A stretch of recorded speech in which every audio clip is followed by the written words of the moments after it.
Hello friends. हम हर Sunday आपके लिए एक नई हॉरर स्टोरी लेकर आते हैं। उम्मीद है कि आपको हमारी ये स्टोरी पसंद आएगी। अगर आपको हमारी ये स्टोरी पसंद आई तो हमारे चैनल फनी संडे को सब्सक्राइब करें और बेल आइकन को प्रेस करना ना भूलें ताकि आपको हमारी हर आने वाली वीडियो का नोटिफिकेशन मिलता रहे। लाहौर के नवाह में एक बस्ती है, कोठेवाल। कहने को तो बस एक पुरानी टूटी फूटी जगह है, मगर रात 11 बजे वहां की सड़क, वहां की फजा और वहां की जमीन कुछ और ही कहानी सुनाती है। बस का आखिरी स्टॉप, अंधेरे में गुम एक चौक और एक बोर्ड जो आधा लटका हुआ था, कोठेवाल, आगे रास्ता बंद है। यहीं उतरी एक औरत, डॉक्टर ऐमन रशीद, एक जदी ज़हीन और अजीब वो गरीब रिसर्चर। उसके हाथ में एक अजीब सा आला, ईएमवी स्कैनर, जो एनर्जी वेव्स को पकड़ लेता था।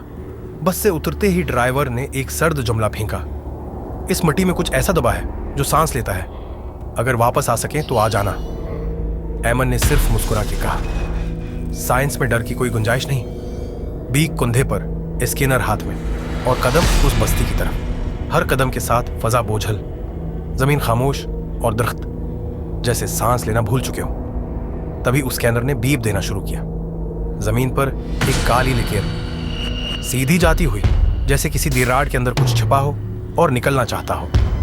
ऐमन ने डायरी निकाली, लिखा, ये जमीन के नीचे से एनर्जी का बहाव है, जैसे कोई दरवाजा हो। तभी एक औरत की चीख, मगर ये दर्द वाली नहीं थी, ये खबरदार करने वाली थी। दरख्तों के दरमियान साए लरजने लगे और काली लकीर हिलने लगी। ऐमन का ताक़ुब उसे एक पुराने मकान तक ले गया। मकान का रंग स्याह, दीवारें नम, जैसे बरसों से रोशनी अंदर ना पहुंची हो, और लकीर दहलीज तक जाके रुक गई। दरवाजा खुद ही खुल गया। अंदर मुकम्मल अंधेरा। ऐमन ने हेडलाइट जलाई। दीवारों पर खुराशे, जैसे किसी ने नाखनों से रोशनी को चीर दिया हो। स्कैनर जोर से बेप करने लगा। अचानक पांव एक लाकर से टकरा गया।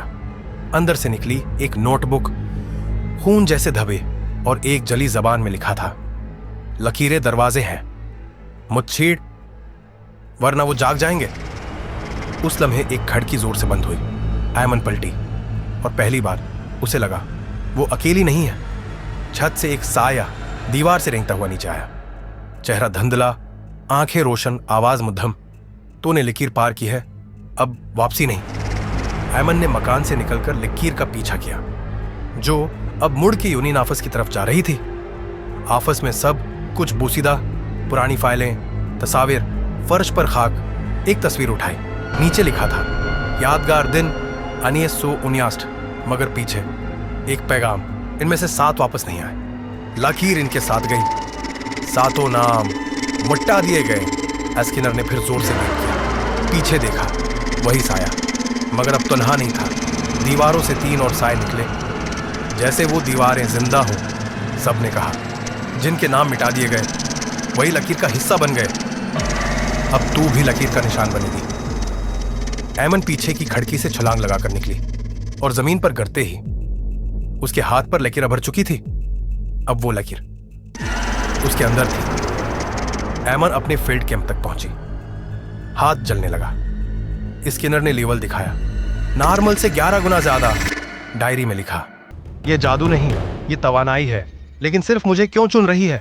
तब लैपटॉप पर एक फाइल खुद ब खुद चल पड़ी।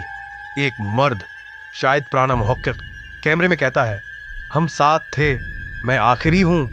अगर तुम ये देख रहे हो तो तुम अब उसके अंदर हो। बाहर निकलने का रास्ता सिर्फ एक है, या सब भूल जाओ या फना हो जाओ। असी लम्हे कैंप के इर्द गिर्द साए उठे होने लगे।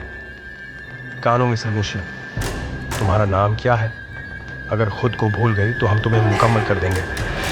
ऐमन ने जल्दी से एक न्यूरो ब्लॉकर खुद को इंजेक्ट किया और बेहोश हो गई।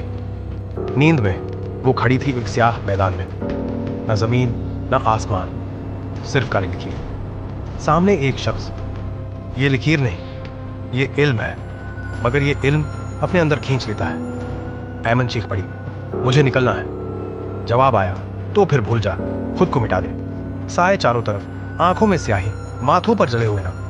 लकीर ऐमन के हाथ पर फटने लगी। दर्द नाकाबिल बर्दाश्त। आवाज, या तो भूलो या मुकम्मल बनो। और ऐमन अपनी याददाश्त की दीवार पर जाके अपना नाम मिटा देती है। सुबह गांव के बाहर एक राहगीर को एक बेहोश करती है। हाथ पर एक निशान था, जैसे जख्म, मगर अंदर तक। आंखें खुलती है पर चेहरे पर पहचान नहीं। आपका नाम? वो सिर्फ मुस्कुरा के कहती है, मुझे नहीं मालूम। उसका बैग, स्कैनर, डायरी सब गायब। और दूर जमीन पर एक नई काली लकीर बनने लगी है। कुछ लकीरें सिर्फ रास्ते नहीं होते, वो किस्मत बदलती है और बाज आपको ही मिटा देती है। उसी रात लाहौर यूनिवर्सिटी की एक जेर जमीन लैब में दो मुहक्कीन एक वीडियो का तज्जिया कर रहे थे। वीडियो वही थी जो ऐमन ने अपने लैपटॉप पर देखी थी। हम साथ थे, मैं आखिरी हूं।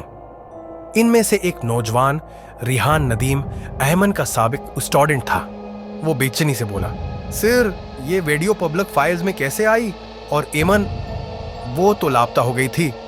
दूसरा मुहक्किक डॉक्टर इकराम थोड़ा झुझका, ये फाइल खुद ब खुद हमारी ड्राइव में आई है, जैसे किसी ने भेजी हो। और ये निशान ऐमन के हाथ पर था, मगर अब हमारे कंप्यूटर की स्क्रीन पर आ गया है। स्क्रीन पर काली लकीर खुद ब खुद बन रही थी। वो लड़की था जो खुद को ऐमन नहीं कहती थी, अब एक सरकारी अस्पताल के वार्ड में थी। मगर कुछ अजीब था, हर रात उसके कमरे में मौजूद कैमरे बंद हो जाते थे और हर सुबह वार्ड की दीवार पर एक नई लकीर भरती। नर्सों का कहना था वो नींद में बोलती है, मत जा, वो सुन रहे हैं, उनके नाम मत लेना। रिहान को चैन नहीं आ रहा था। वो एक खफिया तरीके से अस्पताल गया और ऐमन को देखा। मैडम, ये मैं हूं, रिहान। लड़की ने गौर से उसे देखा, जैसे कहीं अंदर कुछ पहचान रही हो, मगर अल्फाज नहीं मिल रहे। मैंने आपकी तहकीक पढ़ी है, वही ईमवी ओवेस, काली लकीर। तभी लड़की की आंखों में रोशनी आई, जैसे कोई चुप्पू खुल गई हो। रिहान, लकीर खत्म नहीं हुई, वो मुझसे निकलकर तुम्हारे पास आ रही है। रिहान के पीछे दीवार पर एक साया अभरा, पहले लंबा फिर झुकने लगा और उसकी गर्दन से एक सरगोशी निकली। तुमने उसका नाम लिया है, अब तुम्हारा नाम मिटाया जाएगा। रिहान ने पलट के देखा, कुछ नहीं था, मगर उसके बाजू पर एक गर्म लकीर बनने लगी। दूसरी तरफ यूनिवर्सिटी की लैब में डॉक्टर इकराम ने तमाम रिकॉर्ड्स चेक किए और एक खफिया फाइल में एक सफ़ा मिला। 1998 प्रोजेक्ट लकीरें, हुफ्त मुहक्किकीन, तवानाई की हयातियाती नालियां, शिश लापता एक बाकी, IR एसामी राजदार, और एक जमला नीचे लिखा था, लकीरें सिर्फ उनको चुनती हैं जो नाम से आगे देखें, जब नाम मिटा शुक्ल बाकी नहीं रहती। इकराम ने फौरन रिहान को कॉल की, मगर फोन बंद था। रात के 2 बजे रिहान अपने फ्लैट में बेचैनी से जागा। बेड के पास उसकी नोटबुक थी, जिस पर किसी ने खून जैसे धब्बों में लिखा था, तुम 7वें हो। और तभी उसके फर्श पर एक काली लकीर बनने लगी, सीधी, बेरहम और आवाज के साथ, ऐमन ने खुद को मिटा दिया, तुम भी या तो भूलो या मुकम्मल बनो। उधर इस अस्पताल के वार्ड में ऐमन ने आंखें खोली, वो आ गया है ना? नर्स घबरा गई, कौन? ऐमन धीरे से बोली, आखिरी जो लकीर मुकम्मल करेगा। काले साए एक बार फिर बेदार हो चुके हैं। अब लकीर सिर्फ जमीन पर नहीं, वो दिमागों में है, और जो भी उसका राज जानेगा, उसका नाम भूल जाना पड़ेगा।